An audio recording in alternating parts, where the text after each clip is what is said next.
근대사, 일제의 만주 침략과 만주국 성립, 한반도 병참기지와 정책. 일제는 대공황으로 인한 경제난을 타개하기 위해 1931년 9월 만주사변을 일으켜서 만주를 침략한다. 일제는 군국주의 국가답게 대륙 진출을 항상 염두에 두고 일찍이 1910년대부터 간도에 병력을 보내는 등의 침략 행위를 끊임없이 저질렀으나 1930년대에 이르러 본격적으로 침략 카드를 꺼내며 만주국 설립이라는 강경책을 꺼내든 것이다. 만주를 침략해 청의 마지막 황제인 푸이를 내세워 괴뢰국인 만주국을 세운 일본군은 그 야욕을 드러내 1937년에는 중일전쟁까지 일으켰다. 이는 일제의 중국 대륙에 대한 침략을 본격화하는 것이기도 했다. 전쟁 초기 일본군은 파죽지세로 중국의 도시들을 장악할 수 있었다. 그러나 이러한 승리는 도시라는 점과 철도라는 섬만을 점령한 일시적인 것에 불과했다. 중국 대륙에 산재한 수많은 농촌은 일본군의 점령에서 벗어나 있었고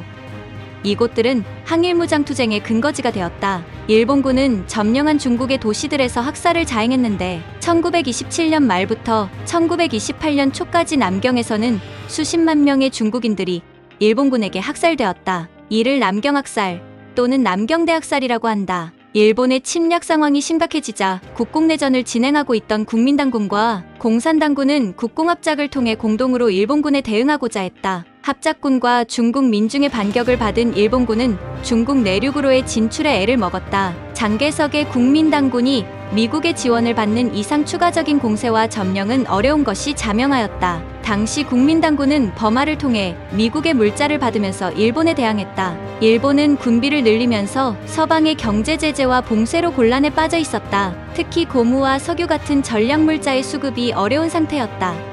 이러한 난국을 타개하기 위해 일본은 동남아시아 자원지대로의 팽창을 꾀했다. 동남아시아의 고무와 석유는 일본으로서는 참지 못할 유혹이었다. 이로써 아시아는 일본이 주장하는 대동아 공영권이라는 슬로건 아래 전쟁의 포화 속으로 들어가게 되었다. 일본이 동아시아에서 세력을 팽창시키는 동안 유럽에서는 1939년 독일이 폴란드를 침공하면서 2차 세계대전이 벌어지게 되었다. 일본은 독일, 이탈리아와 손잡고 연합군과의 전쟁에 들어갔다. 1941년 12월 일본군은 미군의 해군기지가 위치한 하와이, 진주만을 기습 공격하여 전과를 올렸다. 당시 일본은 선전포고도 진행하지 않은 채 공격한 사항이라 국제적 비난 여론이 더욱 커졌다. 진주만 공습으로 인해 미국 내 전쟁 여론이 급물살을 타면서 태평양 전쟁이 일어났다. 당시 미국은 German First라는 기조였기에 태평양 전쟁보다는 유럽 전선에 더 큰 관심을 쏟았다. 당시 일본군은 태평양 전쟁 초기 몇 달간은 승전을 거듭해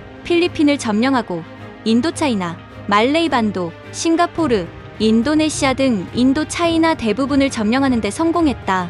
그러나 곧 미군은 전열을 가다듬고 반격해왔다. 필리핀에서 밀려난 메가더의 미군은 호주에서 전열을 가다듬었고 미서부에서 해군이 출항해 태평양 전역에서 일본 해군과 맞섰다.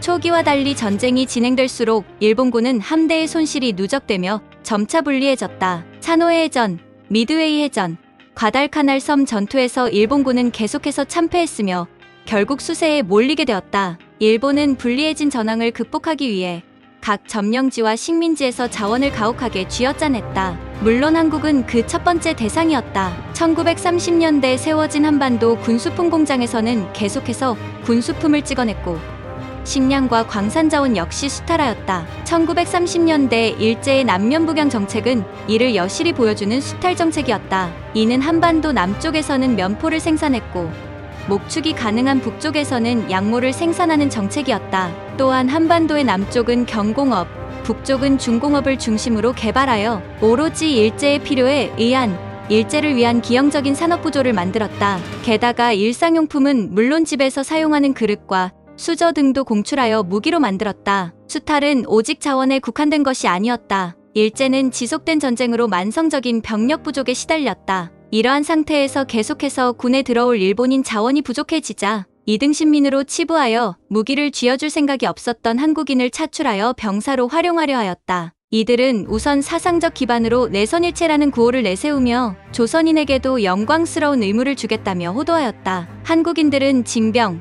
징용을 통해 강제로 전선과 공장, 탄광으로 끌려갔다. 이때 이루어졌던 강제징용과 징병에 대한 사과는 아직도 이루어지지 않았다. 여성도 예외는 아니었다. 근로정신보국대라는 이름으로 근로공장에 동원되었으며 상당수 여성들은 군 위안부로 끌려가 성노예로 만들었다. 이들은 이러한 사실이 발각될까 두려워 퇴각할 때 이 여성들을 잔혹하게 학살하였다. 이들의 잔인한 행동에 대한 사과 역시 여전히 이루어지지 않았다. 일제는 침략전쟁을 미화하기 위해 대동아공영권을 내세우며 선전하였다. 이들은 서양 제국주의자를 몰아내기 위한 전쟁에 아시아인들이 동참해야 한다고 주장해왔는데 여기에 추가적으로 한국인의 민족 자체를 말살시키고 내선일체와 일선동조론을 내세웠다. 또한 창씨개명을 통해 이름의 변경을 요구했고 한국말을 쓰지 못하게 하려고 했다. 당시 일제는 일상생활에까지 관해 통제를 실시하여 매일 아침마다 일왕이 있는 도쿄로 절을 하게 만들고